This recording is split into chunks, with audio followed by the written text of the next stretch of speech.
एक गांव में रंगैया मंगम्मा पति पत्नी रहते थे।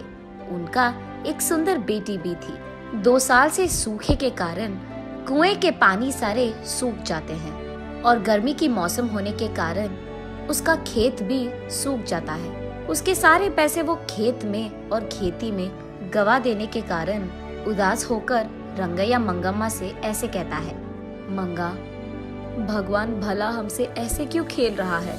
गर्मी का मौसम आ गया, कुएं के अंदर पानी भी खत्म हो गया और खेत का हालत ऐसे है। सारे पैसे मक्के में डाल दिया मैंने। ऐसे वो निराश होता है। इतने में उसकी बेटी लक्ष्मी आकर पापा ऐसे कहते हुए हंसते हुए प्यारी सी नन्ही सी उसकी बेटी अपने पापा से गले लगाती है। अपनी प्यारी बेटी को देखते ही रंगैया के चेहरे पे मुस्कान आ जाती है। वो उसके सारे दुख भूल जाता है। रंगैया को अपनी बेटी से बढ़कर इस दुनिया में और कुछ नहीं है, लेकिन वो हर वक्त सोचते रहता है कि उसकी बेटी को वो भला ऊंची पढ़ाई कैसे करवाएगा। तब बेटी अपने पापा से, क्या हुआ पापा, आप ऐसे क्यों हो, ऐसे पूछती है। कुछ नहीं बेटा, हमारे खेत में उग रहे मक्के हमारे हाथ नहीं आएंगे, इसी का डर है। कुएं का पानी भी तो सूख गया। ऐसे कहते हुए वो खेत की ओर दुख से देखता है। तब उसकी बेटी लक्ष्मी, पापा हमें कुछ नहीं होगा, जो भी होगा अच्छा ही होगा, ऐसे वो अपनी प्यारी बातों से कहती है। कैसे बेटा, गर्मी का मौसम तांडव कर रहा है, बारिश के मौसम आने के लिए बहुत वक्त है, ऐसे कहते हुए दुखी होता है। एक बार अगर आप कुएं में झांक लोगे तो आपको पता चलेगा ना कि पानी है कि नहीं। ऐसे कहते हुए वो अपनी पापा का हाथ पकड़कर उन्हें उस तरफ ले जाती है। पानी नहीं है बेटा, ऐसे कहते हुए वो ऊपर उठता है। आप कुएं में तो झांको पापा, ऐसे कहती है लक्ष्मी। कहाँ बेटा, ऐसे कहते हुए वो कुएं में झांकता है। कुआं पूरा सूखा रहता है। ये लो पापा, ऐसे कहते हुए वो उसके ग्लास में मौजूद पानी को कुएं में डालती है। बस अचानक कुएं में पूरा पानी भर जाता है। ये देख रंगैया की खुशी की कोई सीमा नहीं होती है। वो उसकी बेटी को उठाकर, तुम मेरी बेटी नहीं हो, इस घर की महालक्ष्मी हो, ऐसे उसकी तारीफ करता है। ऐसे वो उसके खेत में पानी डालकर अपनी खेत को बचाता है। लेकिन उसी समय गांव के कोई भी कुएं में पानी नहीं रहता है और क्योंकि ये बात इधर उधर फैल चुकी है, गांव वाले सारे उसी कुएं के पास आकर पानी लेते थे। ये देख उस गांव का घमंडी जमींदार वहां आकर, क्यों रंगैया, क्या हो रहा है यहाँ? मेरे कुएं से पानी निकालकर तुम सारे गांव वाले ऐसे कैसे उसका इस्तेमाल कर रहे हो? ये मेरा खेत है और ये कुआं भी मेरा है। मैंने ये सोचकर दिया कि तुम गरीब हो, काम कर लोगे, लेकिन तुम यहाँ समाज सेवा कर रहे हो।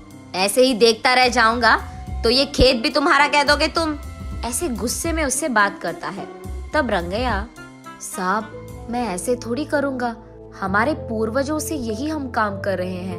अब अगर आप ऐसे बात करोगे तो हमारा क्या हो जाएगा साहब? ऐसे कहते हुए वो उसके पैरों पे गिर जाता है।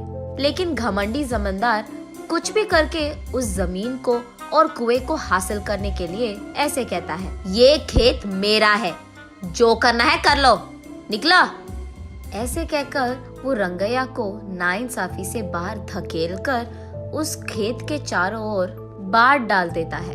उसके कुछ समय बाद गांव वाले सारे सूखे को भुगत रहे होते हैं। सारे कुएं सूख जाते हैं और सिर्फ रंगैया के कुएं में पानी रहने के कारण गांव वाले पीने के पानी के लिए जमींदार के पास जाकर ऐसे कहते हैं, साहब पीने के लिए पानी ना होने के कारण प्रजा मुश्किलों में है।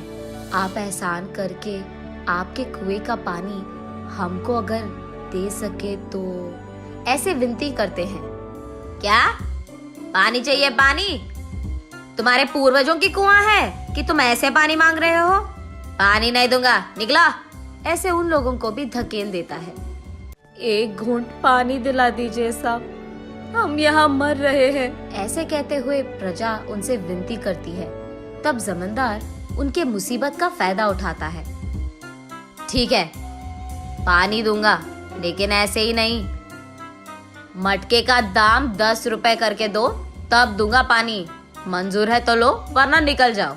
कुछ न कर पाने के कारण प्रजा चुपचाप उन्हें पैसे देकर पानी लेते हैं। घमंडी जमींदार जब पानी के लिए उसके मटके को कुएं के अंदर डालता है, अचानक एक ही झटके में सारा पानी सूख जाता है।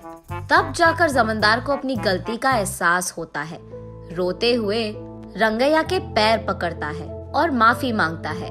कोई नहीं साहब, आपको आपकी गलती का एहसास हो गया है ना।